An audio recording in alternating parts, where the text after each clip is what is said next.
Hello student, आप लोगों का मेरे चैनल पर स्वागत है। और जैसे कि हम लोग यहाँ पे एजुकेशन सब्जेक्ट की तैयारी कर रहे हैं, NTA-UC नेट की तैयारी कर रहे हैं, तो इसके पहले के जो बच्चों यूनिट है वो कंप्लीट हो चुकी है। आप मेरे चैनल पर जाकर देखिए। और आज का जो टॉपिक है हम लोगों का है वो जो न्यायमूर्ति Verma committee, justice Verma committee जो है उसके बारे में हम लोग जानेंगे। तो जो ये कमेटी बनी थी 2012 में बनी थी, तो इसके बारे में क्या इनकी सिफारिशें थी, क्या सुझाव इन लोगों ने दिए हैं इस कमेटी ने टीचर एजुकेशन के बारे में, उसको हम लोग पढ़ेंगे। और उससे पहले बच्चों, आप लोगों से एक बात मैं कहना चाहूँगी कि जैसा कि अगर आप लोग चैनल पर आते हैं तो प्लीज़ इसको पहले सब्सक्राइब कीजिए, क्योंकि चैनल जब ग्रो होगा तभी हम इस पे आपको अच्छी तरह पढ़ा पाएंगे, अच्छा कंटेंट ला पाएंगे। तो उसके लिए आपको बस इतनी ही हेल्प करनी है, लाइक करना है, शेयर करना है और सब्सक्राइब करना है। अब चलते हैं अपने टॉपिक पे। जो हम लोग का टॉपिक है कि JS वर्मा कमेटी यानी 2012 में जो बनी थी, इसमें इनका जो एक टैग लाइन कहते हैं या एक मेन पॉइंट या मेन वाक्य जो कह सकते हैं वो क्या था, वो था कि विज़न ऑफ टीचर। इसमें क्या कहा गया, किस बात पे इन लोगों ने क्या टॉपिक रख के क्या चीज़ देखना चाहते थे इस कमेटी के दौरान, क्या सुधारना चाहते थे, उस चीज़ को हम लोग देखते हैं। Vision of teacher education in India. जो टीचर एजुकेशन है इंडिया में, उसकी क्वालिटी जो है और जो रेगुलेटरी उसका सिस्टम है, जो उसका प्रशासन है, जो उसमें नॉर्म्स बनते हैं, जो स्टैंडर्ड है, उस पर्सपेक्टिव से उसको देखना, उसमें सुधार करना, इन सब बातों की चर्चा, इन सब लक्ष्यों को ध्यान में रख के ये कमेटी बनाई गई थी। तो हम लोग अब आगे देखते हैं। तो बच्चों, पहले इसको कई भागों में बांटा गया है। जैसे इसका पहला भाग जो है वो है quality of pre service teacher education, यानी कि जो प्री सर्विस यानी कि जो टीचर की ट्रेनिंग अभी लेने जा रहे हैं बच्चे, जो B.Ed करने जा रहे हैं, जो टेट करने जा रहे हैं, जो BTC करने जा रहे हैं, उनकी बात हो रही है। जो प्री सर्विस टीचर एजुकेशन है उसकी क्वालिटी को सुधार करना, उसमें इम्प्रूवमेंट लाना। पहले तो इस पर चर्चा होगी, इससे संबंधित जो उनकी रिकमेंडेशन थी उनको बताएंगे। अब आगे चलते हैं। दूसरा है कि quality of in service teacher education. In service का मतलब है जो उस समय टीचर हैं, जो सेवारत हैं, जो अभी बच्चों को पढ़ा रहे हैं, जिनकी जॉब लग चुकी है, उनके बारे में बात हो रही है। इन सर्विस में है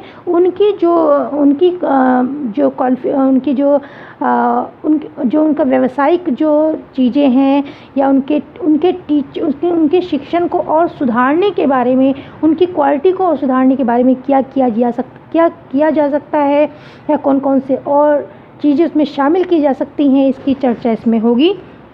अब जो थर्ड पॉइंट है आपका वो है टीचर परफॉर्मेंस के बारे में एंड टीचर ऑडिट के बारे में, यानी कि जो टीचर है आपका वो किस तरीके से उसका परफॉर्मेंस है क्लासेस में, स्कूल्स में, और उसका एक तरह से जो उसका असेसमेंट जो अगर हम करना चाहें टीचर के शिक्षण का, तो किस तरीके से होगा, उसका जो एक तरह से परीक्षण कैसे होगा कि टीचर का, इन सब के बारे में चर्चा होगी। और जो फोर्थ है आपका वो है strengthening regulatory function of the national council for teacher education.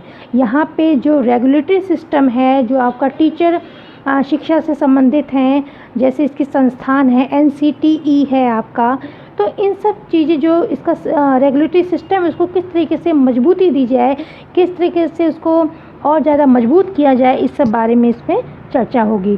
तो अब इसके हम सबसे पहले प्री सर्विस जो हैं, जो अब टीचर के क्षेत्र में, टीचर की जॉब में जाने वाले हैं बच्चे, स्टूडेंट, उनके बारे में क्या क्या सिफारिशें की गई हैं उनको हम लोग जान लेते हैं।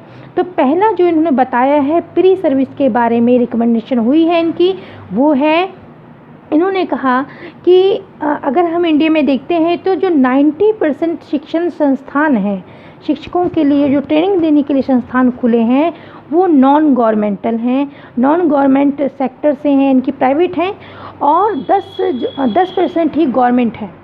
ज़्यादातर जो हैं वो आपके प्राइवेट सेक्टर के हैं, नॉन गवर्नमेंट हैं, और 10% ही आपके गवर्नमेंट है। तो इन इंस्टीट्यूट को और इन्हांस करने की ज़रूरत है, और ज़्यादा इंस्टीट्यूट बढ़ाने की ज़रूरत है। नए नए इंस्टीट्यूट जो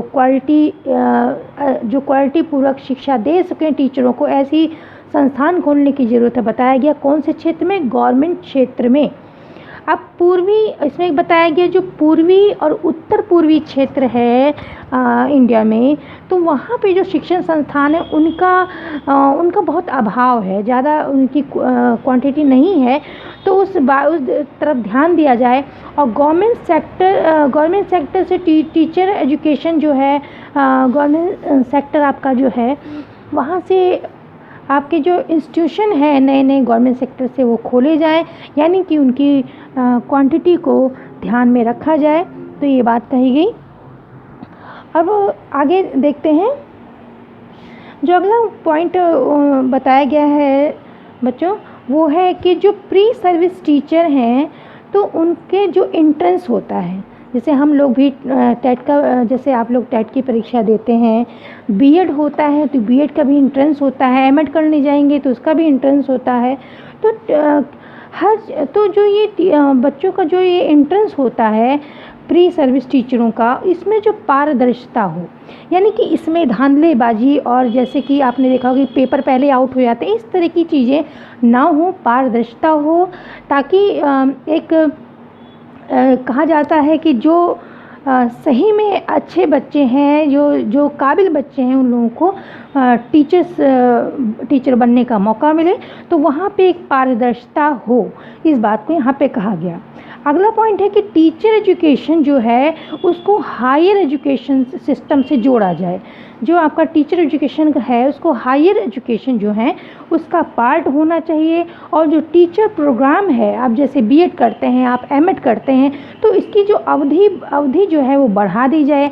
जैसे कि पहले आपने 1 साल का बीएड सुना होगा, लेकिन 2 साल का हो गया है, एमएड भी आपका 2 साल का हो गया है। तो इस चीज़ का सुझाव दिया गया कि जो टीचर प्रोग्राम्स हैं उनकी अवधि बढ़ा दी जाए। और ये रिकमेंडेशन जो है, ये सुझाव आपका कोठारी आयोग ने भी 1966 में दिया था, लेकिन उसका इम्प्लीकेशन नहीं हुआ था। वो इम्प्लीकेशन की तरफ ध्यान दिया गया, यहाँ पे ये बात को लागू किया गया कि जो टीचर ट्रेनिंग का जो पीरियड है उसको इन्हांस किया जाए, उसको बढ़ाया जाए, ताकि जो टीचर्स की क्वालिटी है वो और भी निखर के आए और उनको प्रैक्टिस करने का भी मौका मिले, ताकि वो अपनी व्यावसायिक दक्षता को और सुधार सकें। अब अगला पॉइंट देखते हैं कि जो इससे पहले बच्चों मैं आपको ये national curriculum framework teacher education के लिए 2009 जो मैं आपको पढ़ा चुकी हूँ, वो आप मेरे चैनल पे जाके देखिए। तो उसमें एक बात, वहाँ पे जो टीचर्स हैं उन टीचर का करिकुलम जो है वो फ्रेमवर्क, उसके बारे में बताया गया था, उसमें सुधार की बात की गई थी। तो इन्होंने कहा कि जो NCFTE 2009 को ध्यान में रखते हुए वर्तमान टीचर प्रोग्राम जो हैं उसको रीडिज़ाइन किया जाए। जो अब टीचर प्रोग्राम बने उसको रीडिज़ाइन किया जाए। किस चीज़ को ध्यान में रखते हुए? NCTEF को ध्यान में रखते हुए। उसमें जैसे कि बताया गया था कि टीचरों को पेडागोजी हर सब्जेक्ट की कैसे पढ़ाई जाएगी, या टीचर्स को क्या क्या चीज़ों का शिक्षण, जो दार्शनिक चीज़ें हैं, जो फ़िलासफ़ी है, जो बच्चे हैं, जैसे बाल मनोविज्ञान है, इन सब चीज़ों की जानकारी होनी चाहिए। तो ये जब आप इस टॉपिक को पढ़ेंगे जाके, तो आप लोगों को अच्छी तरह से और ज़्यादा अच्छी तरह पता चल जाएगा। तो इन्होंने कहा कि जो ये आया है NCFTE यानी कि national curriculum framework teacher education के लिए, तो उसको ध्यान में रखते हुए जो टीचर प्रोग्राम्स हैं उसको दोबारा कंस्ट्रक्ट किया जाए, दोबारा उसकी संरचना की जाए, रीडिज़ाइन किया जाए। अब अगला पॉइंट इन्होंने कहा कि 1966 में कोठारी आयोग के सुझाव को देखते हुए जो प्री सर्विस टीचर हैं, आपके जो इंस्टीट्यूशन हैं, जो संस्थान हैं, उन्हें स्कूलों से जोड़ा जाए। स्कूलों से जोड़े जाने का मतलब ये है कि जहाँ टीचर स्टूडेंट, जो नए टीचर स्टूडेंट हैं, वो अपना नए नए थॉट, जो नई नई चीज़ें उनको सिखाई गई है, जैसे माइक्रो स्किल सिखाई गई हैं, माइक्रो टीचिंग सिखाई गई हैं, बहुत से नए थॉट्स का वहाँ पे वो आसानी से अपना एक्सपेरिमेंट कर सकें और अपनी स्किल को और ज़्यादा, अपनी कैपेसिटी को और बढ़ा सकें। उनको मौका मिले, वहाँ उनको अवसर मिलेगा उन स्कूलों में जाके जो उन्होंने सीखा है उसकी वो प्रैक्टिस कर पाएंगे। और उसको अपनी, जब कोई भी चीज़ जब हम लोग सीखते हैं, जब तक उसको इम्प्लीकेशन नहीं करते हैं, प्रैक्टिस नहीं करते हैं, तब तक हम उसको अच्छी तरह से नहीं सीख पाते हैं। इसीलिए इन्होंने कहा कि जो प्री सर्विस टीचर हैं उनको स्कूलों से जोड़ा जाए, और ताकि टीचर स्टूडेंट जो नए नए बने हैं वो अपने एक्सपेरिमेंट कर पाएँ, अपने नए विचारों को, अपनी स्किल और कैपेसिटी को बढ़ा पाएँ। अगला पॉइंट है, इन्होंने कहा है कि NCTE या कि नेशनल काउंसिल टीचर एजुकेशन जो है हम लोगों का जो एक संस्थान है, तो इसमें टीचर एजुकेशन के लिए जो मानक रखे गए हैं, जो नॉर्म्स बनाए जाते हैं, स्टैंडर्ड बनाए जाते हैं, तो उन्हें मल्टी इंटरडिसिप्लिनरी एकेडमिक इन्वायरमेंट दिया जाए। जो वहाँ पे ऐसा इन्वायरमेंट दिया जाए ताकि उनकी जो दक्षता है नए स्टूडेंट की, नए टीचर स्टूडेंट की, वो और बढ़े। अब अगला पॉइंट है कि राष्ट्रीय स्तर पर यानी कि नेशनल स्तर पर एक ऐसा संस्थान स्थापित किया जाए जो कि टीचर एजुकेशन से संबंधित नियम, मानक यानी कि नॉर्म्स, आपके स्टैंडर्ड और रीडिंग मटेरियल जो है उनका, और जो टीचर एजुकेटर हैं यानी कि जो टीचरों को पढ़ाते हैं, जो टीचर B.Ed कर रहे हैं, जो टीचर M.Ed कर रहे हैं, उनको भी पढ़ाने के जो एजुकेटर होते हैं, उनके जो उनका विकास हो रहा है, जो उनका रीडिंग मटेरियल है, उस सब चीज़ों का एनालिसिस कर सकें। अब अगला पॉइंट है कि द फर्स्ट प्रोफेशनल डिग्री जो होती है आपकी, कोई भी बच्चा जो टीचर बनने के क्षेत्र में जाता है, तो जो पहली उसकी डिग्री है, the first professional degree, diploma जो भी करता है इन टीचर एजुकेशन में, should be offered only face to face mode. उसको वहाँ पे डिस्टेंस एजुकेशन का जो, अगर वो पहली डिग्री लेने जा रहा है यानी डिप्लोमा करने जा रहा है डिग्री लेने, तो वहाँ पे अगर उसको डिस्टेंस एजुकेशन से शिक्षा ना दे के फेस टू फेस यानी आमने सामने शिक्षा दी जाए, जिस तरीके से हम लर्निंग में, अगर जो भी हम लर्निंग करते हैं डिस्टेंस एजुकेशन से, उसमें जो एक तरह से इम्प्लीकेशन जो होता है, जो प्रैक्टिकल रूप होता है, वो हम लोग नहीं कर पाते हैं। लेकिन टीचर, जैसे छोटा बच्चा है, अभी आपने उसको ABCD सिखानी है, तो आपको उस बच्चे को आपकी ज़्यादा ज़रूरत होगी। आप जब तक उसको ABCD सिखाएंगे, शब्दों को जोड़ना सिखाएंगे, पढ़ना सिखाएंगे, तो इस समय आपको ज़्यादा ज़रूरत है, क्योंकि आप छोटे हैं, एक प्री सर्विस की तरह, स्टूडेंट की तरह आप छोटे हैं, तो आपको टीचर की आमने सामने की ज़रूरत पड़ेगी। लेकिन जब आप थोड़े बड़े हो गए, इस टाइम जो बच्चे बड़े हैं और स्कूल नहीं जा रहे हैं, तो उसमें टीचर की आवश्यकता नहीं है, वो ऑनलाइन भी पढ़ सकते हैं, डिस्टेंस से भी पढ़ सकते हैं, क्योंकि बहुत कुछ जो बेसिक चीज़ें हैं वो जानते हैं। तो वही बात बताई गई है कि जो टीचर स्किल है, उसकी जो बेसिक चीज़ें हैं, जो अभी डिप्लोमा करने जा रहा है, अभी वो पहली डिग्री लेने जा रहा है, फर्स्ट प्रोफेशनल डिग्री लेने जा रहा है, तो ज़रूरत है कि वो आमने सामने की ऐसे इंस्टीट्यूशन में जाए जहां आमने सामने वो बैठकर अच्छी तरह से जो टीचर की स्किल है उनको सीख पाए, उसको प्रैक्टिकल रूप में भी अपना पाए। तो ये चीज़ जो है वो डिस्टेंस एजुकेशन से नहीं होगी। लेकिन तो इसीलिए इन्होंने कहा कि जो the first professional degree diploma in teacher education should be offered only face to face mode, यानी कि इस मोड पर ही फेस टू फेस, आमने सामने, ये पहली जो डिग्री इनको लेनी चाहिए। उसके बाद वो डिस्टेंस लर्निंग को बाद में यूज़ कर सकता है, अपनी डिग्री को और इन्हांस करने के लिए, और भी डिग्रियाँ लेने के लिए वो फिर डिस्टेंस एजुकेशन को लागू ले सकता है। अगला पॉइंट है आपका कि M.Ed जो है आपका वो 2 साल का कर दिया जाए, ये सुझाव दिया गया। और NCTE, अगला पॉइंट है कि NCTE के द्वारा ऐसे नॉर्म्स बनाए जाएं, नियम बनाए जाएं कि टीचर एजुकेटर से संबंधित, जो टीचर एजुकेटर हैं, जो आपके टीचर्स, जो नए टीचर बनने जा रहे हैं, उनको जो शिक्षा देते हैं टीचर एजुकेटर, तो वो जो एजुकेटर हैं उनको पोस्ट ग्रेजुएशन होना चाहिए, डिग्री होनी चाहिए इन एजुकेशन में, एजुकेशन साइंस में होनी चाहिए, और सोशल साइंस में भी उनको उनकी जानकारी उनकी होनी चाहिए, लैंग्वेज उनको जानना चाहिए, मैथमेटिक्स जानना चाहिए, और उसके साथ ही professional degree in teacher education में उनकी होनी चाहिए, और रिसर्च डिग्री एजुकेशन में होनी चाहिए as a teacher educator. Teacher educator अगर बनने जा रहे हैं उस रूप में एक उनको रिसर्च डिग्री भी होनी चाहिए, बताया गया है जो टीचर एजुकेटर हैं उनके बारे में। अगला पॉइंट है कि the idea of the creating opportunities for the teaching practitioner जो हैं आपके नए जो निकले हैं स्टूडेंट, तो उनको प्रैक्टिस करने के लिए to teach in education institution as visiting faculty may be explored, and similarly teacher educator could be considered as visiting faculty in school। उनको ऐसे अवसर दिए जाएं ताकि वो वहाँ प्रैक्टिस करें, और जो फैकल्टी है वो एक तरह से उनको विजिटिंग करके वहाँ पे देख भी पाए, और जो कमियां हैं उनकी उसको भी सुधार पाए।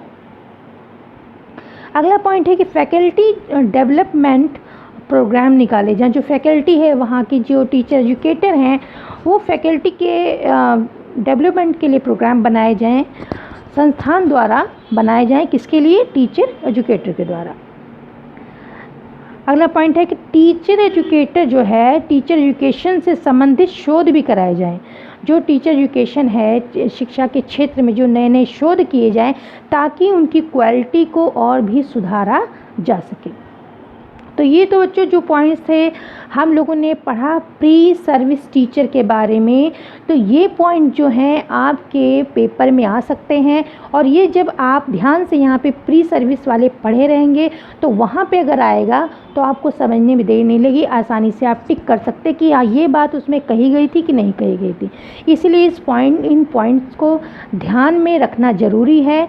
और बच्चों मैं छोटा वीडियो भी बना सकती हूँ, लेकिन मैं चाहती हूँ कि आपका कोई भी चीज़ कोई भी पॉइंट छूटे ना इस स्टडी में, ताकि आप पेपर में आसानी से उसको हल कर पाएँ।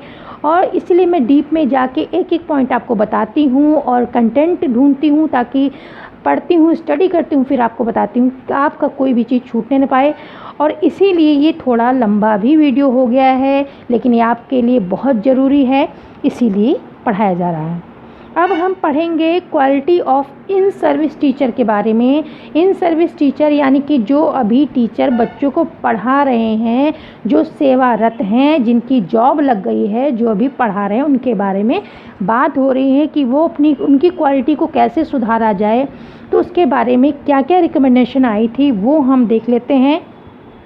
तो इसमें पहला जो है उन्होंने कहा कि सरकार को आवश्यक है कि ऐसे एक्सपर्ट ग्रुप बनाएं, ऐसे एक्सपर्ट ग्रुप नियुक्त करें जो शिक्षा से संबंधित राष्ट्रीय राज्य स्तरीय संस्थान जैसे आपका डाइट हो गया और आपके और भी जिला स्तर पे जो संस्थान हैं और हायर एजुकेशन संस्थानों से और टीचर ऑर्गेनाइजेशन जो हैं उनसे सलाह लेकर तथा सभी नॉर्म्स जो हैं, नियम हैं, प्रिंसिपल्स हैं, उनको ध्यान में रखकर इन सर्विस टीचर के एजुकेशन के लिए पॉलिसी फ्रेमवर्क डेवलप करें। यानी कि ऐसा ग्रुप बनाए, ऐसा ग्रुप नियुक्त करें, ऐसे एक्सपर्ट जो टीचिंग से संबंधित हैं, ऐसे एक्सपर्ट का ग्रुप नियुक्त करें जो शिक्षा से संबंधित राष्ट्रीय, नेशनल और राज्य स्तरीय संस्थान, हायर एजुकेशन आपका संस्थान जो हैं, टीचर ऑर्गेनाइजेशन जो आपकी हैं उनसे सलाह ले तथा सभी नॉर्म जो बनाए गए हैं NCTE द्वारा और जो प्रिंसिपल बनाए उनको ध्यान में रख के प्रिंसिपल्स बनाए गए हैं उनको ध्यान में रख के इन सर्विस टीचर्स के एजुकेशन के लिए पॉलिसी फ्रेमवर्क डेवलप करें। अब अगला पॉइंट है आपका कि टीचर एजुकेशन इंस्टीट्यूशन जो हैं इन सर्विस टीचर्स एजुकेशन को मजबूती दें। जो भी इंस्टीट्यूशन बनाए गए हैं टीचर से संबंधित, टीचर ट्रेनिंग से संबंधित, उनको मजबूती दी जाए। साथ साथ में BRC, CRC, डाइट, SCERT संस्थानों को अधिक मजबूती दी जाए। अगला पॉइंट है कि सेकेंडरी जो स्कूल हैं, जो सेकेंडरी स्कूल हैं उनमें जो टीचर पढ़ा रहे हैं या जो टीचर जा रहे हैं उनका प्रोफेशनल डेवलपमेंट किस तरीके से हो उस पे ध्यान दिया जाए। और साथ ही साथ CTE और IASE यानी कि CTE और IASE यानी कि Indian advance study in education को मजबूत किया जाए, ये बात यहाँ पे की गई थी। बच्चों ये वर्मा कमेटी का फर्स्ट पार्ट है और इसके बाद एक पार्ट आपका और आएगा, फिर ये कंप्लीट हो जाएगा वीडियो और ये आपका टॉपिक कंप्लीट हो जाएगा। ये थोड़ा बड़ा था इसीलिए इसको 2 पार्ट में कर दिया गया है। तो बच्चों इसी के साथ ये टॉपिक ख़त्म होता है और सो थैंक्स फॉर वॉचिंग।